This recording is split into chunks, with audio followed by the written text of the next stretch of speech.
8 വർഷം MLA ആയിരുന്നല്ലോ. ഞാൻ 8 വർഷം ഉപയോഗിച്ച MLA ക്വാർട്ടേഴ്സിൽ എൻ്റെ മുറിയാണ്. കാരണം MLA ക്വാർട്ടേഴ്സ് എന്ന് പറയുന്നത് ഏറ്റവും ഒരു സെൻട്രൽ പോയിന്റാണ്. എല്ലാ ഭാഗത്തു നിന്നുള്ളവർക്കും വരാനും കാണാനും ഉള്ള ഒരു അവസരമാണ്. എല്ലാ രാഷ്ട്രീയ പാർട്ടികളും വട്ടിയൂർക്കാവുള്ള എല്ലാ രാഷ്ട്രീയ പാർട്ടിക്കാരും എന്നെ കാണാൻ വന്നിട്ടുണ്ട്. അവർക്കൊന്നും ഒരു അസൗകര്യം ഉണ്ടായിരുന്നില്ല. 24 മണിക്കൂർ എൻ്റെ ഓഫീസ് അവിടെ പ്രവർത്തിച്ചു. ഒറ്റ കാര്യമേ ഉള്ളൂ, MLA ക്വാർട്ടേഴ്സിൽ MLAയുടെ ആവശ്യത്തിന് മാത്രമേ മുറി ഉപയോഗിക്കാൻ പാടുള്ളൂ, അത് മറ്റുള്ളവർക്ക് കൊടുക്കാൻ പാടില്ല. അങ്ങനെ നിയമമുണ്ട്. അതുകൊണ്ട് എനിക്കൊരു പ്രശ്നം ഉണ്ടായിട്ടില്ല. ഞാൻ സുഖമായിട്ട് 8 വർഷം അവിടെ ഉപയോഗിച്ചു. വട്ടിയൂർക്കാവ് നിയോജകമണ്ഡലത്തിലെ എല്ലാ ആളുകളും എന്നെ കാണാൻ അവിടെ വന്നിരുന്നു. ഞാൻ മറ്റൊരു സ്ഥലവും ഓഫീസിന് വേണ്ടി തിരഞ്ഞെടുത്തിട്ടില്ല. ഇത്രയും കുറഞ്ഞൊരു വാടകയ്ക്ക് ഇങ്ങനൊരു ഓഫീസിലേക്ക് MLA പ്രവർത്തനം മാത്രമായിരുന്നു എന്ന് തോന്നുന്നു. അല്ല, അത് ഇപ്പോൾ ഓരോരുത്തരുടെ സൗകര്യമാണ്.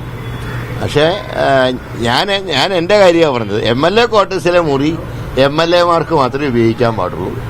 അത് മറ്റൊരു ആവശ്യത്തിന് വേണ്ടി ആരെങ്കിലും ഉപയോഗിക്കുന്നുണ്ടെങ്കിൽ അത് സ്പീക്കറാണ് എൻ്റെ പരമാധികാരി.